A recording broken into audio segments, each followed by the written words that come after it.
Welcome back to the Mow It Wells Show. I'm your host, Alex Wells, aka Mow It Wells, aka Big Mo, aka Mo Lawns, Mo Money. Hope you guys enjoyed the last two episodes, the Do You Really Know Your Numbers and the May recap. Today's episode is going to be really not a longer one. I hope it goes a little longer than what I think it will go, but nothing too long. Probably 15 to 20 minutes. Like I said, I really wish I could make it longer, but with all my notes and stuff and just the topic that we're going to be covering today, I don't know if it'll be that long.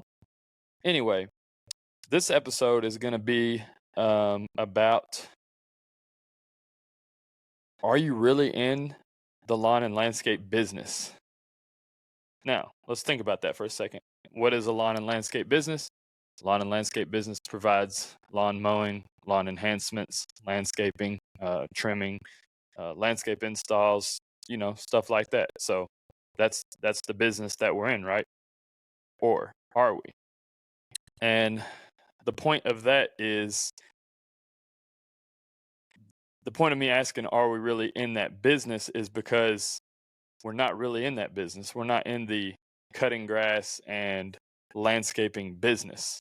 As you begin to grow, let me take that back. When you're solo, you definitely are. You're in the lawn and landscape business, but you're also in another type of business. So as you begin to grow, you're in the customer service business, and you're in that when you're solo or have a small operation like myself. So you're dealing with the customers. You're not only doing the work, but you're also making sure the clients are happy.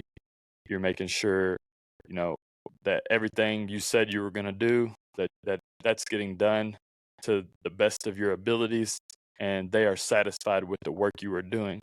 So not only are you doing the physical work, but you're also maintaining that relationship, that loyalty, that credibility with the client. You're also making sure that you're effectively communicating with them. You're responding to their emails. You're responding to their phone calls. Please don't text your clients. Man, some of us getting bad habits of that. That's a whole nother podcast, but responding to them through emails, and you're responding to them through phone calls, and you're just, you're providing an excellent customer service experience. That's how you grow your business, because they're going to refer you to other people they might know, people at work, people at church, people, kids' schools, blah, blah, blah. They're going to say, hey, my lawn care guy is amazing. The customer service is excellent. Nine times out of 10, in my opinion, they're gonna talk about the customer service, the communication, the office kind of side of things, rather than, oh, he can lay down some nice stripes and crisp edges. That is important, but what is more important is the customer service. So, are we really in the lawn and landscape business, man? I would say that we're not. The work we do, yes, but we're more so in the customer service business, and also we are in the marketing business, because we're having to market to people to get them to sign up as a client. So we're having to learn how to market, what works, what doesn't work. Are we doing Facebook marketing? Are we marketing on Google ads? Are we running next door ads? Are we doing door hangers? Are we doing direct mail, signs, yard signs, the logos on the truck? That's all marketing. So marketing is a huge role in growing your lawn and landscape business, a massive one. Word of mouth is only going to go so far. You can grow a very great business on word of mouth, but if you're wanting to grow fast and big, you're going to have to learn how to market. And that's one thing that I'm not going to lie, I hate marketing. I don't hate it. I just don't like. I do hate it. I lied to you guys. I do hate it. I don't like putting the time to come up with ads, and I've tried to use somebody to run Facebook ads for me before, and it didn't work, and we paid them a lot of money, and it didn't yield any return. Basically we paid all this money and we didn't get one client. So it's a sticky situation for me. We did this year do a lot of door hangers. We've done door hangers in the past, and we're going to do a lot more this fall as well for aeration, overseeding, and leaf cleanup. And we ended up getting, over the winter, January, February, we did a whole bunch of door hangers, and we ended up getting like, I think, 7 to 10 clients just off of the door hangers. So, putting feet to pavement, having guys passing out door hangers, and that's a good way to keep your guys busy during the winter. So, marketing is a big, big thing to do. That you are. That's the type of business that you're actually in. You're in the marketing business, and also as you begin to grow and start hiring, you're in the recruiting business, and this is the one that I suck at, and I sucked at. I'm getting better, but I still don't think I'm where I need to be. Right now, we've got 7. How many? Do we have 7? So we have 7 guys. 6 of them have been with me for longer than a year, and 5 of those 6 have been with me longer than a year and a half, and 3 of those 5 have been here more than 2 years, and then 1 has been here for like 5 years. So that's really, really good in my opinion with, the turnover rate in the lawn and landscape industry. So you become a recruiter. So you're having to find first you're having to define the ideal employee. Like who is the ideal employee? When I first started hiring, if you could breathe and you could start a trimmer, I could teach you the rest. That's the people that I hired them. I didn't care about nothing else. I was desperate. But as I've grown and, became, smarter, quote unquote, I've realized that I need to be hiring people off of their character and their resume and their past jobs. Teaching the work is not the hard part. You can teach somebody how to run a trimmer. You can teach somebody how to mow stripes. You can teach somebody how to trim shrubs. But their work ethic, are they trustworthy? Are they loyal? What's their goals? What's their home life like? Getting to know these people. So hiring people off their character is far more important than hiring somebody off their skill. Because we've had a lot of skilled guys come through here that never lasted because they just go to the next job that's paying 25 cents more, or they miss a lot of work or what have you. It's just a whole bunch of bullshit. So if you're hiring off character, like a good guy that's got good qualities, good characteristics, that guy's going to be more likely to stay with you in the long run. And if he does leave, put in that 2-week notice. So hiring off character. So you do become a recruiter. You're investing when you're recruiting, you're investing in employee training, making sure that they're trained up, they know everything, and that kind of falls on your crew leaders to do that. But you're letting them know up front, you're going to get all the proper training. Here's everything that you're going to learn in these next 3 to 6 months while you're here. And eventually, if you want to move up in the company, you can. Giving them that vision on where you're taking the company. That way they can see a future with your company and they're just not there, a part of just there for a couple months, just going job to job. You want to hire the guys that want to see the vision and want to commit long term. And that all happens in the, starting with the Indeed ad, the application, what your copy says in there, making sure you're getting the point across of we are growing. We're not just hiring people. We're looking for people that want to have careers here. If this is just going to be a bridge job, that's fine. Let me know what your goals are so I can work with you. Are you in college? Are you doing something else? Like, are you trying to, what are your plans? And then that kind of comes in the interview process. Making sure your goals align with their goals and you can help them get to where they're going to go, because it's not all about you. It's not about getting to your business to, be $1 million business or $2 million business so you can one day sell it and retire. You want to find out what their goals are so they can live a happy life. Just because you're the owner doesn't mean that you should be the only one that's happy. You really got to show your guys that you do care about them. And when you do and they buy into that, man, it just makes everything great. And I got a couple guys with me today on my team that have bought into that, and I greatly appreciate them. And they know where we're trying to take this thing, and they're bought in, and they want to grow it too, because they know that if we grow, they grow, the money grows, their money grows, and then everybody's happy. So that's that's where we're at, man. You're not really in the lawn and landscaping business. You're more so in the customer service business, the marketing business, and the recruiting business. Literally anybody can go out and mow a lawn. Now let's not take that literal, guys. Don't be an asshole. But anybody can go out and mow a lawn, man. Anybody can get a truck, get a mower, and start mowing. It takes somebody that's dedicated, that's smart, that is, willing to learn, that is willing to look in the mirror and admit when they're wrong to grow a successful business. It's going to take the recruiting, it's going to take the marketing, and it's going to take the customer service. Those are your three big ones. And in my opinion, the work is the work, but you got to focus on that customer service. If your clients ain't happy, you're not going to grow. You're not going to keep them. You're not going to retain the client. If you're not marketing, you're not going to get new clients. And then if you're not recruiting and making sure, these guys are happy at the job and they're growing with the company, you're not going to be able to keep hiring. You're going to have turnover rate. It costs you more time and money to train somebody than it does just to keep a guy and keep paying him more. So you're making sure that they're bought into the vision. They understand the vision of the company. They understand the mission statement. They understand where they're at and where they could go. So giving these guys, a career opportunity.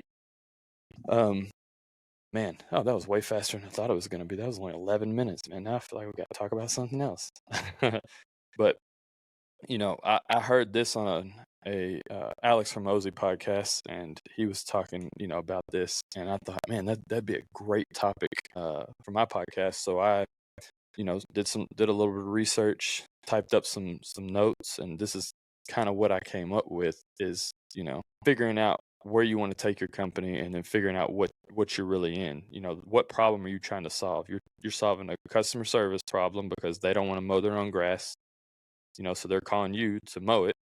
You're solving your marketing, so you're solving a how do I get a client problem. So that's where the marketing comes in, and how do I get people to do the work for me?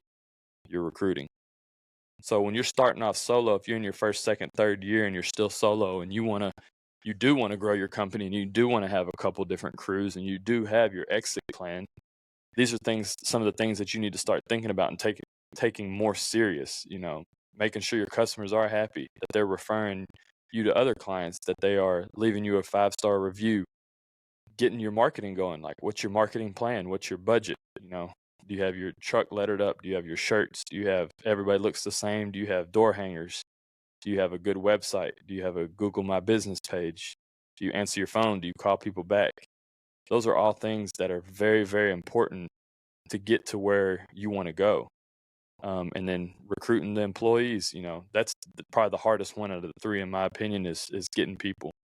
And that's the number one excuse that I hear across all the podcasts, all the YouTube videos, everywhere is I just can't find nobody to do the work.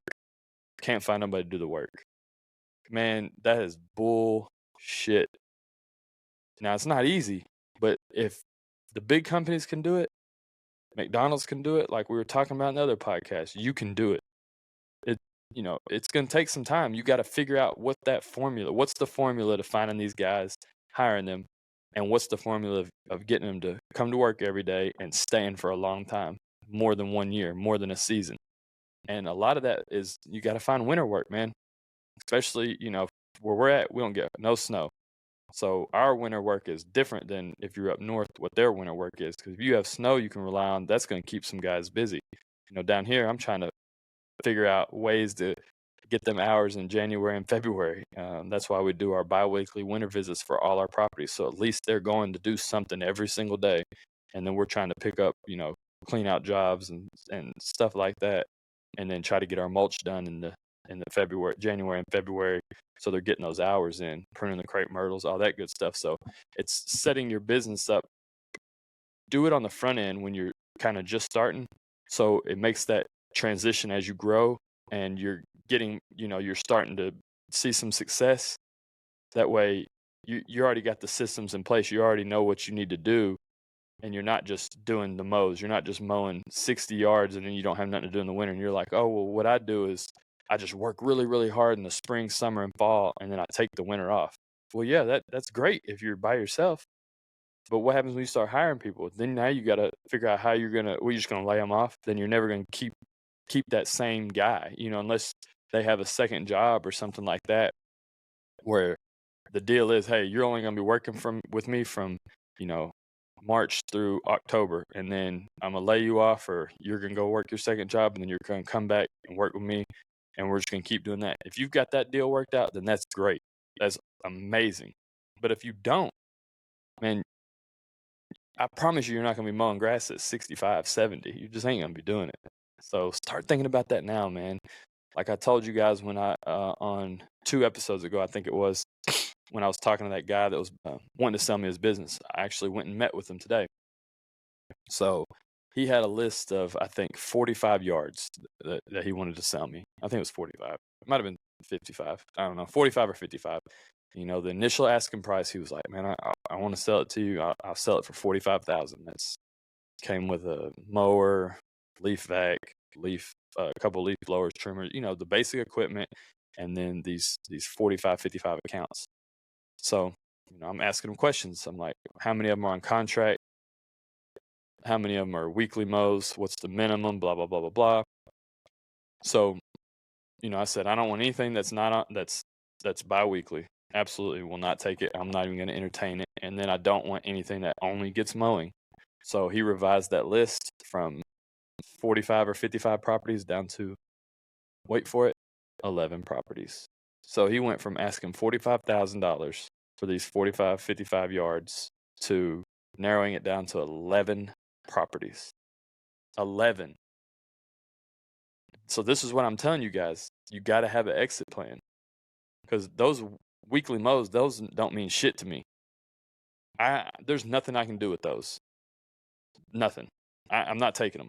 I refuse. Now he might be able to sell those to somebody else that's smaller or whatever, but he's not going to get a good asking. He's definitely not going to get that $45,000 asking price. So he narrowed it down to those 11. Went and met with him today.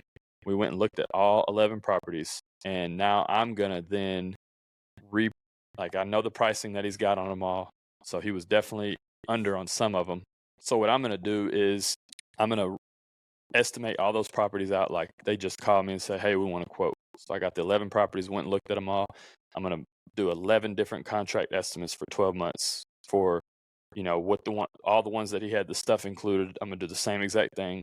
The irrigation, aeration, overseeding, and I'm telling you, these are nice properties. Like one of the neighborhoods, he's got 5 in this one neighborhood.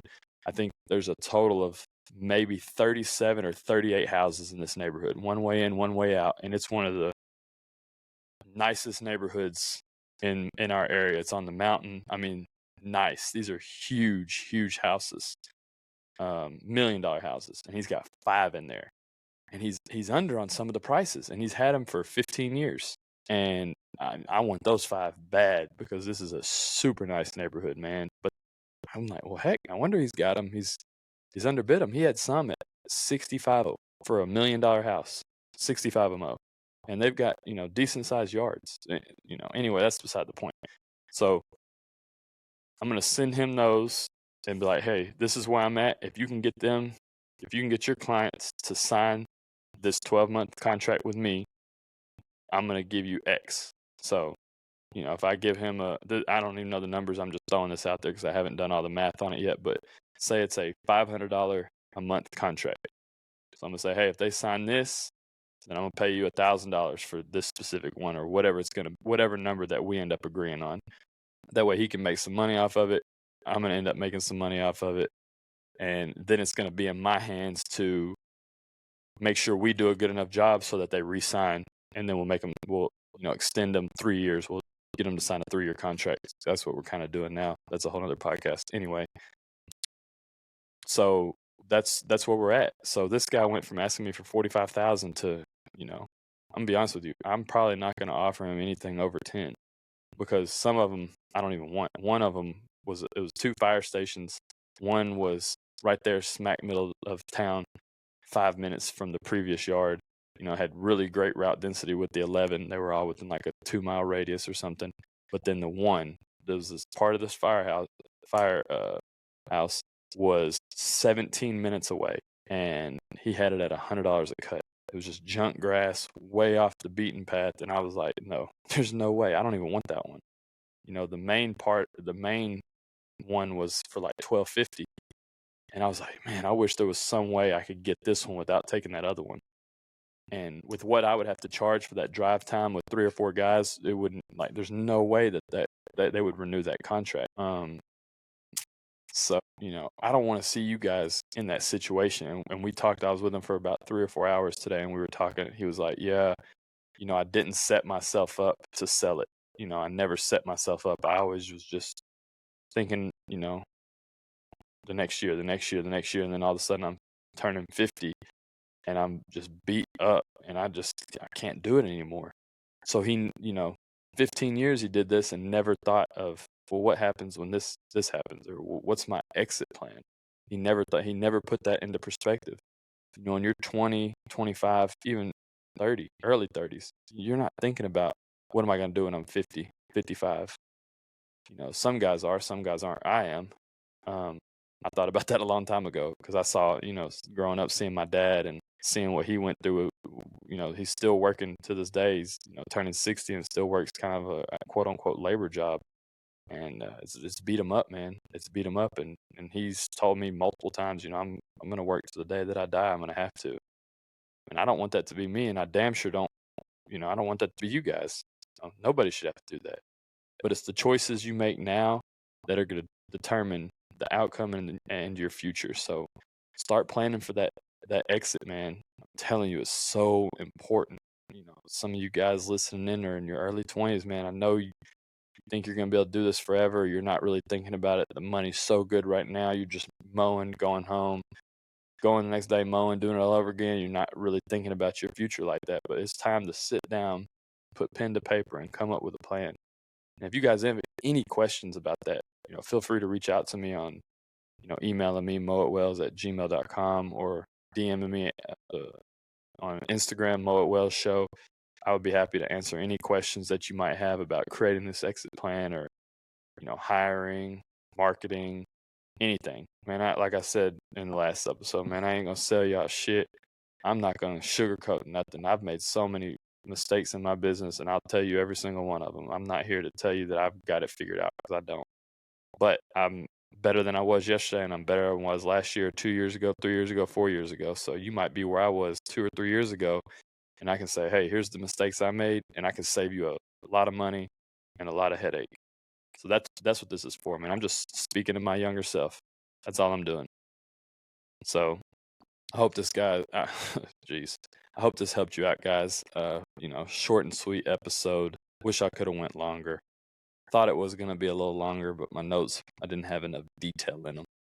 So we'll keep working on that, making these episodes longer.